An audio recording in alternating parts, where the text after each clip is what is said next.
Isang mapagpalayang araw po sa atin lahat, mga kaibigan. Ito po ang kawal ng demokrasya, Kawal di Carbonell, nagsasabing, Bismillahirrahmanirrahim, Alhamdulillah Rabbil Alamin, Assalamualaikum warahmatullahi wabarakatuh, Allahu Akbar. Mga kaibigan, hinahanda na po ng mga kabayan Black ang pangalawang impeachment case na kanilang isusumiti sa Kongreso sa araw na ito. Ano po itong impeachment case? Ito po ay isang utos ng konstitusyon na magagamit ng taong bayan pag ang isang constitutionally protected government official, yung po may mga termino na hindi po basta-basta matatanggal ng appointing power. Andiyan po ang halimbawa COA, Ombudsman, yan pong mga justices, impeachment po kailangan dyan. O kaya yan pong Vice President o Presidente. Bakit po nagkakaroon po tayo ng impeachment? Sukdulan na po na dumating tayo sa antas ng isang pamilya, ang pamilya Duterte, ay sobra-sobra na ang pagmamalabis. At ito po ay hakbangin ng taong bayan. Tandaan po ninyo, ang impeachment ay hindi po usapin ng politika. Ito po ay pagpapakita na walang tao, maging Marcos man o Duterte, ang mas mataas pa sa ating pong batas. It is a people's action. Kaya nga po, pag ating pong iahambing ito sa gera sibil. Gera po, laban po sa mga people of the Philippines, laban sa nagmamalabis, at siya po ay si Sara Duterte. Bakit po natin tinuturing na sila ay nagmamalabis? Una, ang kanyang apelido ay Duterte. Ang Duterte, mga kaibigan, ay simbolo ng kasamaan sa ating pong bansa, simbolo ng malawakang pagtutulak ng droga, grand scale of drug trafficking. Ang sabi nga ni Senator Sonny Trillanes, Lord of all drug lords, Panginoon ng lahat ng Panginoon na nagtutulak ng droga sa Pilipinas. Kalimutan na po natin na siya'y laban po sa droga. Laban po siya sa mga mamamayang Pilipino, pinagpapatay ang mga mahihirap na Pilipino, pinagpapatay ang mga kompetensya niya sa droga, kompetensya niya, mga kaibigan, sa korupsyon. Halimbawa, ultimong media. Abay, natakot po lang gustong media. Kaya nga po tayo ay ayaw natin mahalintulad kay kasamang Percy Lapid. Hindi ko po inaasahan ng pulisya o army na magtatanggol po sa isang mamahayag na pareho ko, sapagkat meron nang pinahayag harapan sa publiko si Ginoong Rodrigo Duterte. Ang sabi niya, hindi sapagkat ikaw ay mamamahayag, ikaw ay makakaligtas sa assassination o patraidor na pagpatay. Yan po'y sukdulan na. At ang kanyang number 1 na kakampi sa pagte-terrorize ng mga Pilipino ay walang iba kundi si Senator Bato de la Rosa. Hindi ko po maintindihan kung bakit ganito ang nangyari sa ating bansa. Nang isang tao, mamamatay tao, pareho ni Bato de la Rosa, ay nakuha pong maging senador ng ating bansa. Kahapon, pinapakinggan ko po yung kanya pong interview kay Karen Davila. At napakakapal na mukha, mga kaibigan, hindi niya po ginagalang ang taong bayan na sabihin niyang ang impeachment daw ay kagagawan lamang ng mga politiko. At ang impeachment daw ay dapat huwag matuloy. Ang impeachment daw ay gawa-gawa ng mga kaliwa. Mga kaibigan, unang-una i-define po natin ano po ba ang politika rito. Ano ang politika tungkol sa mga hindi sumasang-ayon sa walang patumanggang paggastos ng Office of the Vice President sa Confidential Fund bilang Secretary ng Department of Education at bilang Vice President ng Republika ng Pilipinas. Pag ikaw ba ay umayaw at tumahimik habang hayagan na ninanakawan ang taong bayan at ang ating po mga kinatawan sa Kongreso, binabalasubas, binababoy, at wala magawa ang Quadcom, wala magawa mga congressman, abay, meron po mga taong bayan, kung tawagin po nila yung Makabayan Block, na hindi po sumasang-ayon dito. Hindi po maging masama ang maging Makabayan Block, hindi po ako naniniwala at hindi po tayo naapektuhan dyan sa kanilang red tagging na pag ikaw ay makabayan, ikaw ay maka-NPA, at pag ikaw ay maka-NPA, ikaw ay maka-komunista. Galit na galit tayo sa komunista. Lahat po tayo Pilipino galit sa komunista, pero hindi natin alam kung bakit.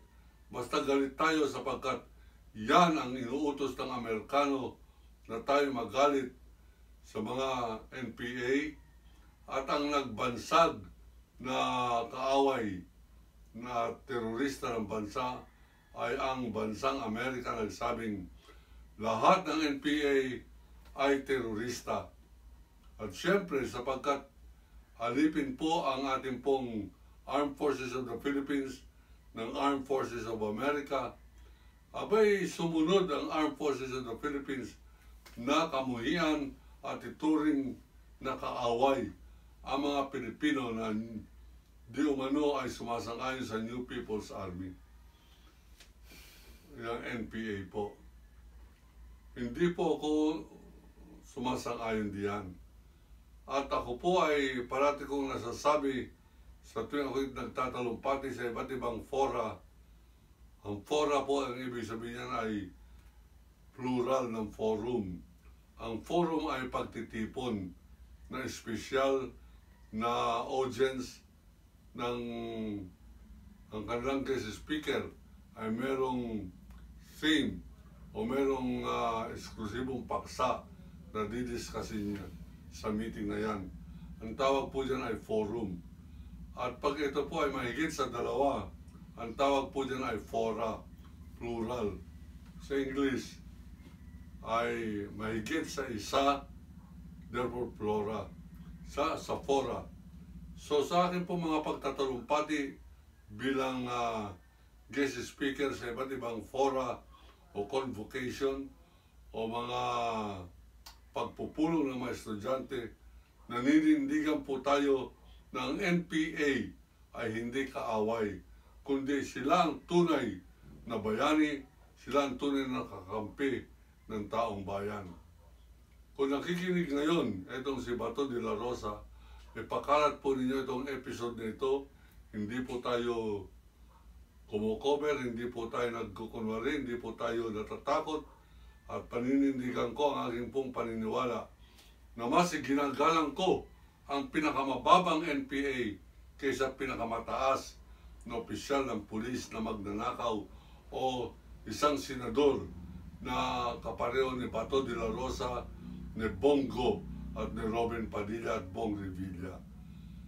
Yan po ang delikado dyan po sa Senado sapagkat sinasabi ni Bato de la Rosa na parang hindi makakapasa ang impeachment sa Senado.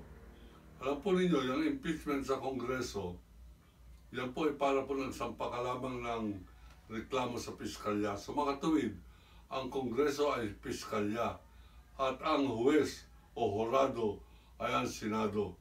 Kung ang horado natin hindi pa man nakaka-file dyan po sa piskalya yung reklamo ng pagnanakaw laban kay Sara Duterte, abay, meron na po silang sentensya. Itong horado, itong Senate, premeditated na po to, arranged na. Ang sabi nila mahihirapan. Ang tingin ko rin po, mahihirapan. Parang imposible na makakalusot ang impeachment sa isang Senado na alipin o tagatahol lamang mga tuta ni Duterte at ang kanila pong tagabantay ng tutal sa loob ng Senado walang iba kundi si Bato de la Rosa at Bongo. Ang papel ni Bongo ay mag-release ng pera. Ang papel ni de la Rosa ay takutin kung sino magtatapang-tapangan na magsisilbing another Risa Hontiveros sa Senado.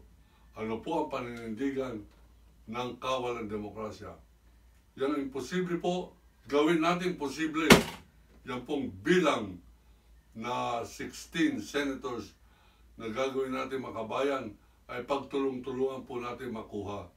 Ang ating pong agenda mula ngayon ay kung paano po tayo makakakalap ng 16 na senador na magsisilbi pong kakampi natin laban sa kasamaan. Siguro naman mayroong mga senador maliban kay Risa Hontiveros na magiging makabayan, magiging kakampi ng taong bayan. Hahanapin po natin yan, liligawan natin, kakausapin natin. At pag dumami po ang nakikinig o sumasang-ayon sa programa ng kawal ng demokrasya, mangunguna po ako na mag-demonstrate diyan sa Senado kahit araw-araw. Samahan po ninyo ako, yung ating po mga subscriber, yung ating po mga viewers, samahan po ninyo ako. Bantayan natin ang bayan. Dumating ang panahon na sarip na magbarilan ng gera sibil, civil war. Abay, deklara na po natin, ito ay war against corruption, ito ay war against drug, ito ay war against evil. Pag binansagan po tayong war against Duterte, so be it. Let me declare a war, total war against evil, against Duterte, against Bato de la Rosa, Bongo, and whoever will be the enemy of the people that are labeled senators. Kung ang senador, mga kaibigan, lalaban po sa impeachment, ibig sabihin, ang senador na yan ay kaaway ng taong bayan, and therefore, hindi po tayo mangingimi na ituring silang kaaway at gagawa po tayo mga hakbangin upang maramdaman nila na hindi po tayo sumasang-ayon sa kaaway ng bansa. It's now the people of the Philippines, the freedom-loving people versus the evil of our government and evil in our times and society, the Dutertes. And whoever are aligned with the Dutertes are enemies of the people. Uulitin ko po, lahat po ng mga sumasang-ayon sa mga Duterte ay kaaway ng bansang Pilipinas, ng mga mamamayang Pilipino.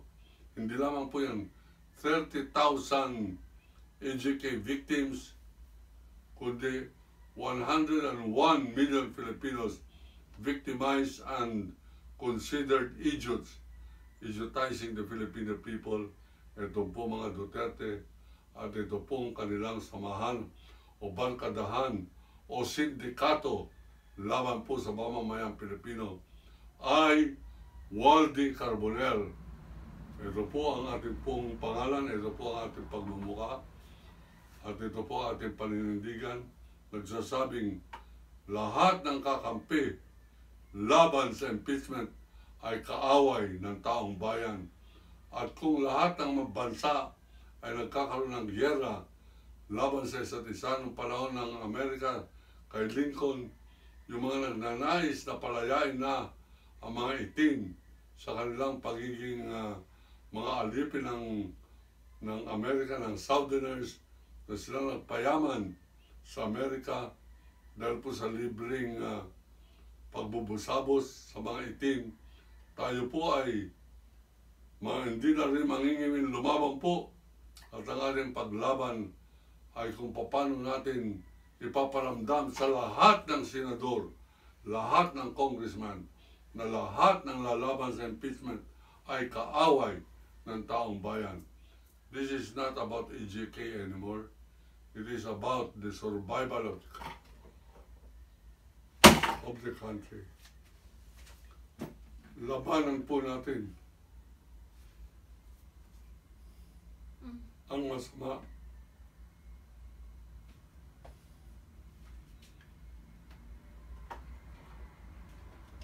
Yan po ang ating pong komentaryo sa araw nito.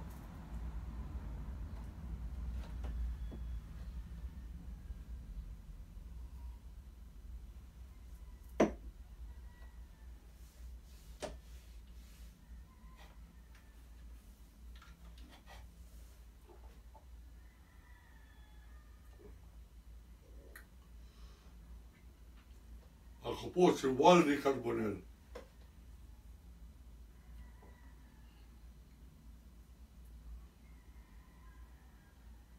Allahu Akbar.